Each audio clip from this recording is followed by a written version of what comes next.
Hey guys, welcome back to Cityscape Brewing. I'm Dennis Fields. Today, it's another brew day. We're going to be brewing up a raspberry kettle sour. And for those who have had a couple brews under their belts already, this video is for you. I'm not going to go in real in-depth over the whole all grain process, even though we're going to show all the steps. If you're new to brewing or unfamiliar with the process, please go look at my Learn to Brew playlist where it goes through a full in-depth brew day. Let's get after it, but remember, the first rule of homebrewing, always enjoy a homebrew.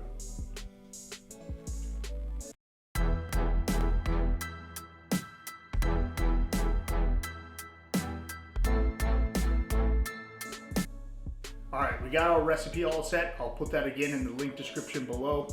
The process I used for my kettle sours is almost identical, except for what I put in for hop additions, if any. Most of the time when I'm doing a fruited addition, I don't put any hops in it at all. I like it to be that fruitier, crisper one, especially in the summer months. Sometimes I'll add less fruit and a few more hops, but it's really all up to you and what you like to drink.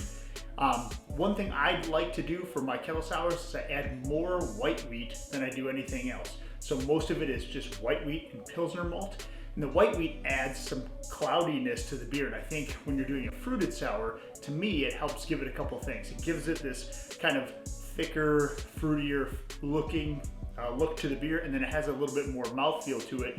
And I'm gonna mash that up a little bit into the 153, 154 range sometimes to get a little bit of a thicker feel. But the tartness of the sour is gonna kind of help balance that out a little bit. And so you'll have a nice, crisp, refreshing beer, but it'll look really nice and cloudy and give it a lot of color to it. So that's totally up to you, but my recipe is almost the exact same for all of my sours. I just change up the fruit in the secondary, and I add some hops when necessary, depending on what sour that I'm doing. So with that, let's get after it. Our Brew calculator that I use for my mash and sparge calculator says we should be hitting about 165, or actually about 164. I'm gonna ramp it up a degree because it's kind of cool today, and it helps me hit my target temperature in my mash tun when it's a little bit cooler to hit it up a degree. Again, it's always easier to go down, not easier to go back up. So it'll hit a little high in your mash temperature.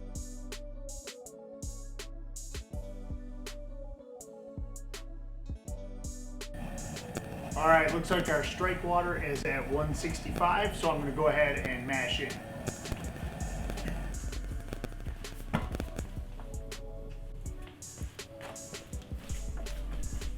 Take our kettle water, put it in my mash tun. Get our water additions in there. Make sure those are all mixed around, and then we're ready to mash in.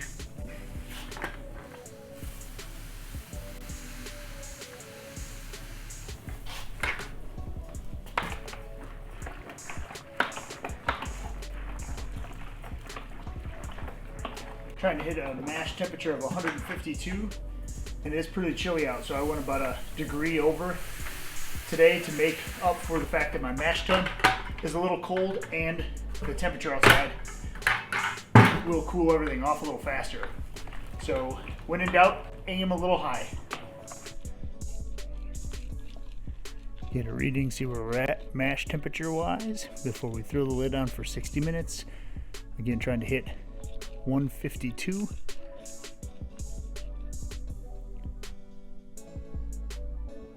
And we're about right on the money. Actually might be a point over, which is great because like I said, it's cold up. All right, remember about halfway through your mash, you're gonna wanna start heating up your sparge water. In this case, it's 4.6 gallons.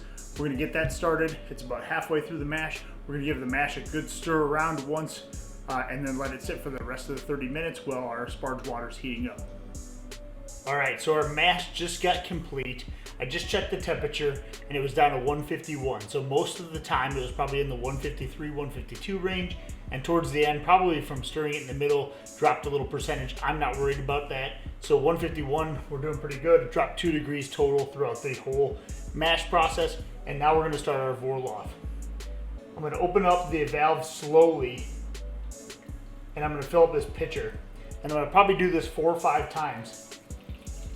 And for a regular beer, not a sour or something hazy, I want to do this more than that.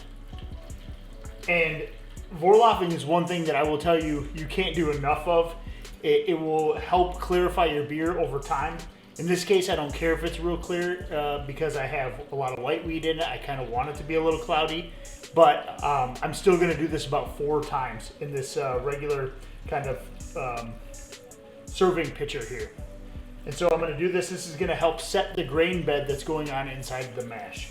When I pour this back into the mash, I'm going to pour it along the side walls and along the, and very slowly back into the mash tun, because I do not want to disturb or make a hole back down into the grain bed. So very carefully pour this back in. We're going to do this about 4 or 5 times and then get our first runnings.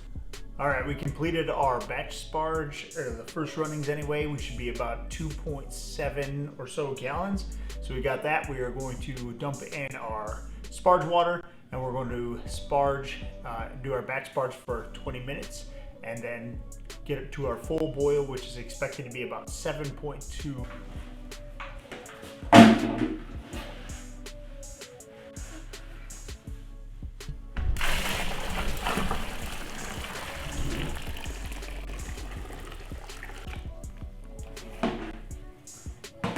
Make sure when you get that sparge water in that you've closed your valve for your mash tun so you're not leaking out water, and then you mix up that grain bed real good and make sure you get around the screen.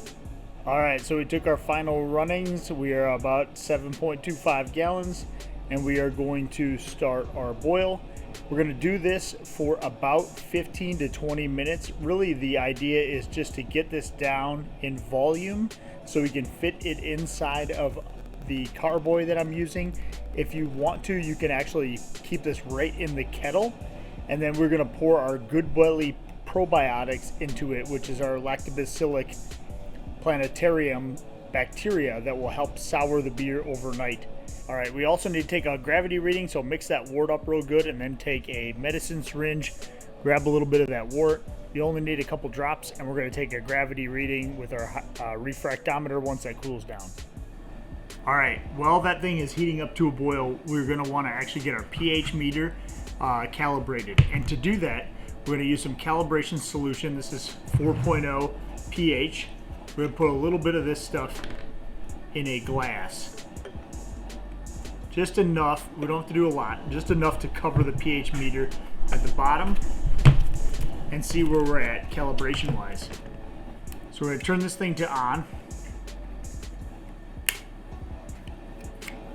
and then we're going to put it in our calibration solution here and see where it's at. It should be right at 4.0, and sometimes it needs some adjustment, and in this case it does after it's been sitting for a little while. So there's a little screwdriver that is included in these pH meters. And there's a little screw on the back. What you're going to do is you're going to adjust it until it says 4.0. And this will be the calibration, so we know our pH is correct. This has been sitting at room temperature in my house, and so it's not hot or cold or anything. It shouldn't affect any of the readings. We're going to get that down to right at 4.0. So we know that this is right. So when we start measuring our beer, we know that the meter is correct. All right, it is off to a very rolling boil. We're going to start the clock for about 15 minutes. All right, looks like our boil is about complete. It's been boiling for 15 minutes. We're going to go ahead and take this off the heat and get it cooled down to about 100 degrees.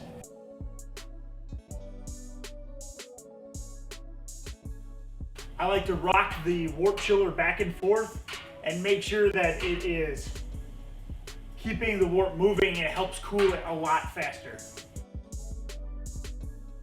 All right, the next step in the process here is to take our pH meter that we just calibrated, and we are going to check our wort pH. It's a little warm, but it should be right around 5.2 to 5.4, somewhere around there.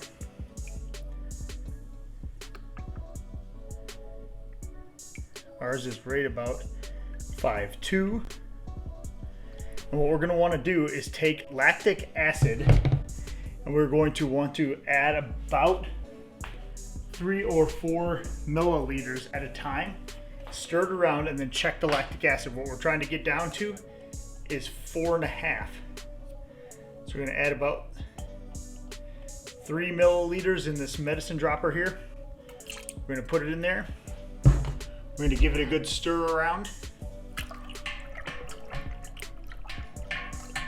Again, we're going to be boiling this again tomorrow, but we're just trying to get this to hold and get the pH down enough to where the lactobacillic acid in the probiotics does its thing and not anything else.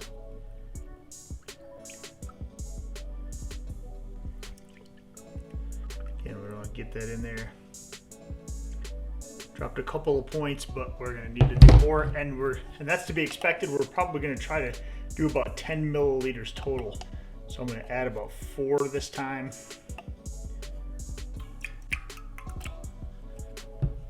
Four milliliters. It usually takes around 10, so I'm expecting even this one to be a little higher than 4.5, but that's about where we want to be. It can be a little higher than that depending on how long you want to leave it sit, because the Goodbelly will keep souring the longer you let it sit, but we want to be as close to 4.5 as we can. We're at about 4.6 right now, so that's probably pretty good. And I can let the probiotics sit a little bit to let it get down there. So we're at about 4.6. Not sure if you can see that on the camera, but we're at about 4.6 pH. That's good enough for me. We're going to go ahead and transfer this to our carboy and put the Goodbelly Probiotic Drink. All right, so we're opening up our kettle here. We're getting the wort to drain in there. We're going to give our Goodbelly Probiotic Drink a good shake here. There is a cap underneath here to keep it sealed. We're going to go ahead and pop that guy off. And while this is draining in there, we're just going to go ahead and dump this full container right in our wort. So we want this in here first, because if this gets full, we want more of this in here than we do our wort. But it should be right about the top. I've done this enough times where the wort gets right up close to the top, then we put some sanitized saran wrap over the top, put our lid loosely over the top, and we let it sit for 24 hours. All right, our wort is completely up to the top. You can probably see it, it's barely under this lip. So I put a piece of sanitized saran wrap here that'll keep any yuckies out, and then I'm gonna put this cap loosely over the top. I don't mind that it turns along with it.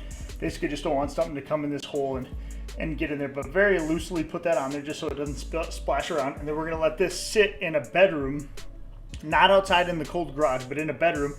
It does not need to be on heat. It doesn't matter if it drops below 100. That's the good benefit of the Goodbelly probiotic that we put in here. This will do its thing overnight, and in about 18 hours, we're gonna start testing it with our pH meter again to make sure that we are at our 3.5 pH. All right, guys, so it's been about 18 hours or so since our brew first started. I got my pH meter recalibrated in our calibration solution, so we're right at 4.0, which is where it should be. We want to redo that. And then we have our sour here that's been souring. We're hoping that it's going from about 4.5, which it was yesterday after we put the lactic acid in, and we're hoping it's at about 3.5. So I'm gonna go ahead and shake the pH meter off, and then we're gonna test it. You can probably tell that it smells very sour when you start doing it. And we're right at about 3.4, which is great. It's right where we want to be. For some of my sours, depending on what I'm doing, I go down to between 3.3 and 3.5. 3.4 is perfect.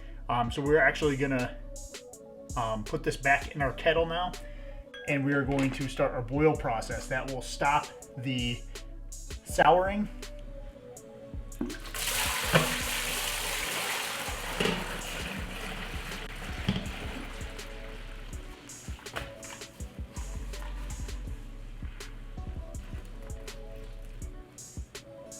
All right, we got it poured in our brew kettle, and now we're gonna go ahead and Start her up.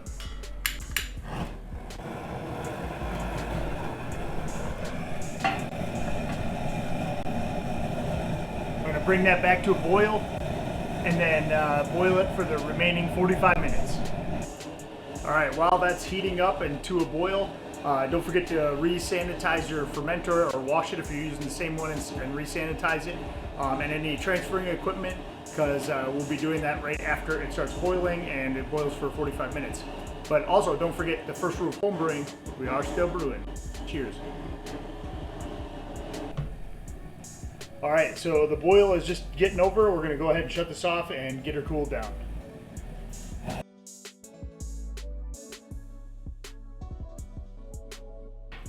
I like to rock it back and forth like this, especially with this cold weather. It's not going to take very long to cool down at all. But we're going to get it down to under 80 degrees, preferably under 70 degrees, which is pitching temperature. We're going to be fermenting this at 67 degrees. All right, guys, so we got it all cooled down. It's under 80 degrees. We're going to go ahead and get this thing into our fermenter. I've got my sanitized hose here, and I use this strainer here to add oxidation to it as I release it into my fermenter. So it catches any large particles, but because we don't really have any hops in the sour that we're doing, it's more for aeration of the beer. Also, don't forget to get a little sample for your refractometer or hydrometer if you're doing one of those. Make sure we get our original gravity reading. All right, we are ready to pitch our yeast. I've got my packet, Safeale US05. I've got a sanitized scissors. We're gonna go ahead and cut that open. We've also sanitized the yeast packet on the outside. So that's all good to go. I'm gonna open that up. I'm gonna sprinkle that on the top. Just like so. Then we're gonna put our lid on with our airlock. And I let that sit on the top for just a couple of minutes, and then I give it a good shake around, and then we let her go. All right, guys, that's gonna wrap up brew day for our kettle sour. Technically 2 days because the kettle sour takes that overnight souring period, but you get the idea. So I hope you guys get out of your comfort zone. If you haven't tried a sour, it's a great beer to have. There's a lot of things you can do, especially in the secondary with different fruits or different additions that you can put into it. And it's a good way to kind of expand your horizon as a brewer if you haven't done one before. And so with that, as always, please leave any comments, questions in the comment section below. I'll put other relevant videos in the description below. And as always, please don't forget to like, subscribe, and share. It helps me get these videos out to you faster and notifies you when I put out new videos. So with that, cheers and happy brewing.